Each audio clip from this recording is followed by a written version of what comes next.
بسم اللہ الرحمن الرحیم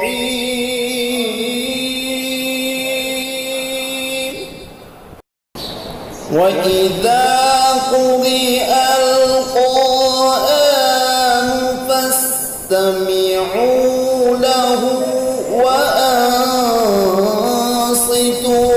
لَعَلَّكُمْ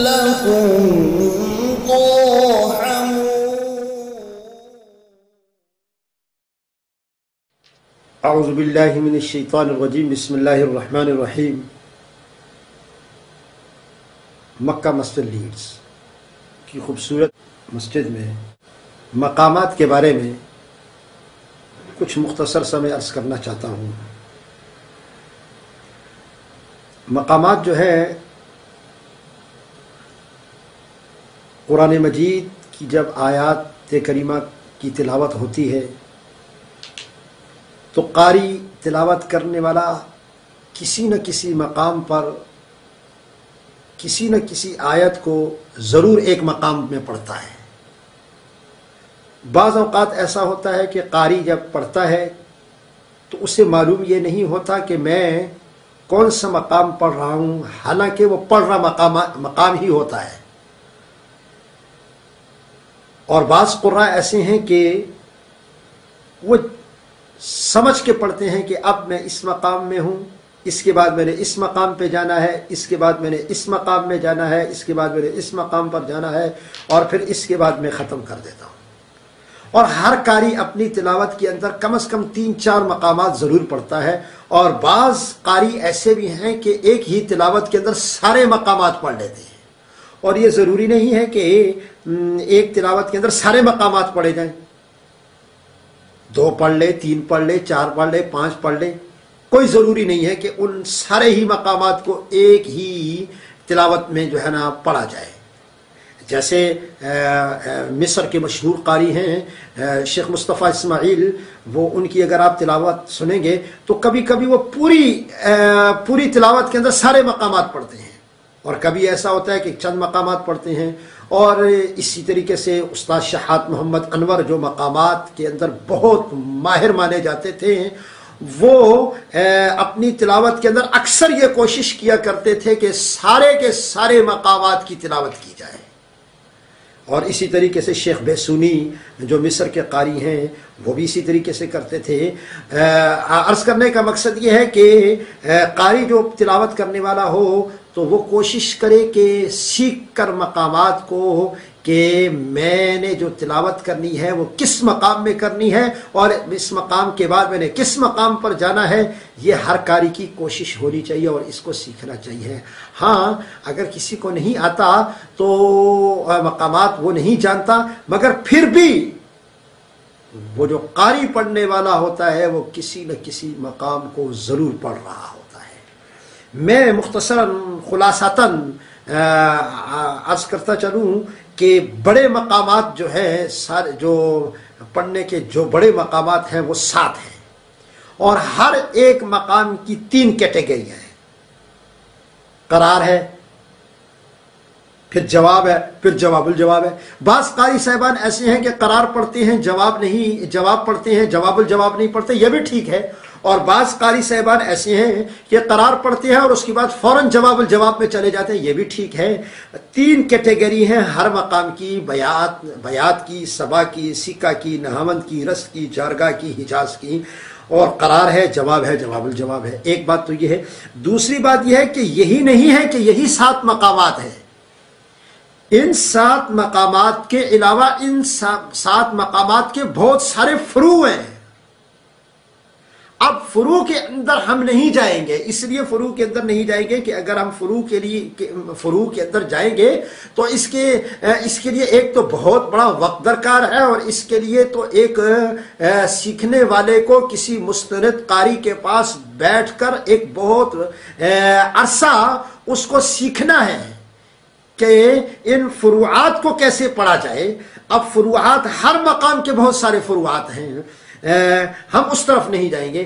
ہم نے صرف سیکھنے والے کو ہم نے یہ بتانا ہے، موٹی موٹی باتیں بتانی ہیں کہ تاکہ اس کی سمجھ میں یہ موٹی موٹی باتیں آئیں کہ یہ چیز ہے، اس نہج پر ہم نے تلاوت کرنی ہے. ایک بات یہاں یہ عرض کرتا چلوں جو پہلے بھی میں نے عرض کی ہے کہ جب قاری تلاوت کرے گا وہ کسی نہ کسی مقام سے ضرور شروع کرے گا. اکثر قراء کو یہ دیکھا گیا ہے، مصر کے اندر اکثر قراء کو یہ دیکھا گیا ہے کہ ہر قاری جب تلاوت شروع کرتا ہے تو وہ کس سے شروع کرتا ہے؟ بیات سے. اب مثال کے طور پر میں بیات کے بارے میں آپ کو بتلاتا چلوں.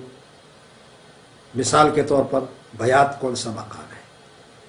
مثال یہ ہے، اعوذ باللہ من الشیطان الرجیم، بسم اللہ الرحمن الرحیم،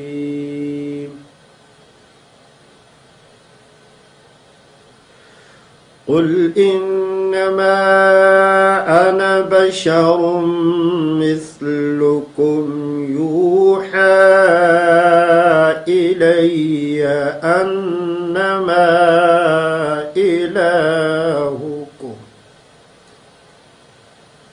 یہ قرار ہے. اب اس کا جواب، قل انما انا بشر مثلکم یوحى الی انما الہکم.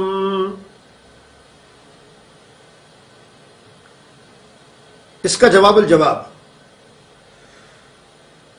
قل انما انا بشر مثلكم يوحى الي انما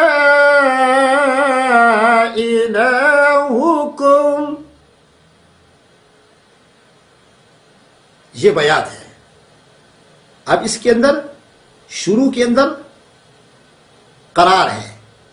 کیا مقصد؟ مقصد یہ ہے کہ نیچے آپ نے شروع کیا ہے، پھر اس کے بعد تھوڑا آواز کو اوپر کیا، یہ جواب ہے، اور بہت اوپر جا کر اس کو جب پڑھا تو یہ جواب الجواب ہے. اب اس کے بھی بہت سارے فروعات ہیں، اس کی طرف ہم نہیں جائیں گے. بیات سے قاری شروع کرتا ہے. بیات شروع کرنے کے بعد جب بیات کا قرار جواب الجواب ہو جاتا ہے تو اکثر یہ دیکھا گیا ہے کہ اکثر قراء بیات کے بعد سبا پڑھتے ہیں. سبا کے اندر بھی یہی ہے کہ 3 ہے، قرار ہے، جواب الجواب ہے. سبا مقام جو ہے وہ اکثر جہنم کی جو آیتیں ہیں جب آتی ہیں تو جہنم کی آیتوں پر سبا مقام کو پڑھا جاتا ہے. مثال کے طور پر سبا جو مقام ہے اس کو کیسے پڑھا جاتا ہے؟ وَأُزْلِفَتِ الْجَنَّةُ لِلْمُتَّقِينَ غَيْرَ بَعِيدٍ.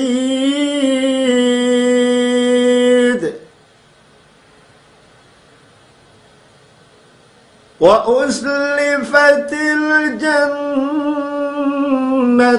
لِلْمُتَّقِينَ غَيْرَ بَعِيدٍ هَذَا مَا تُوعَدُونَ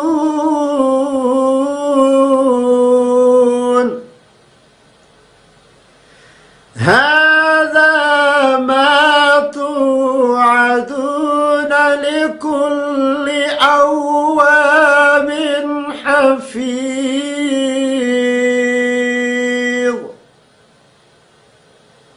یہ سبا ہے. اس میں بھی قرار ہے، جواب ہے، جواب الجواب ہے. سبا کے بعد اکثر قراء حجاز کی طرف آتے ہیں.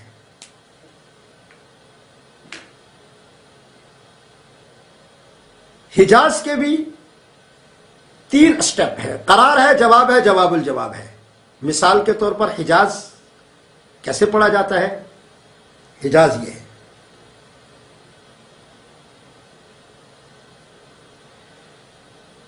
إن أول بيت وضع للناس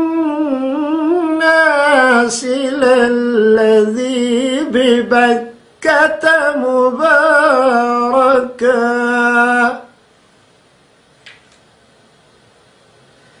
للذي ببكة مباركا وهدى للعالمين فيه آيات بينات مقام إبراهيم ومن دخله كان آمنا.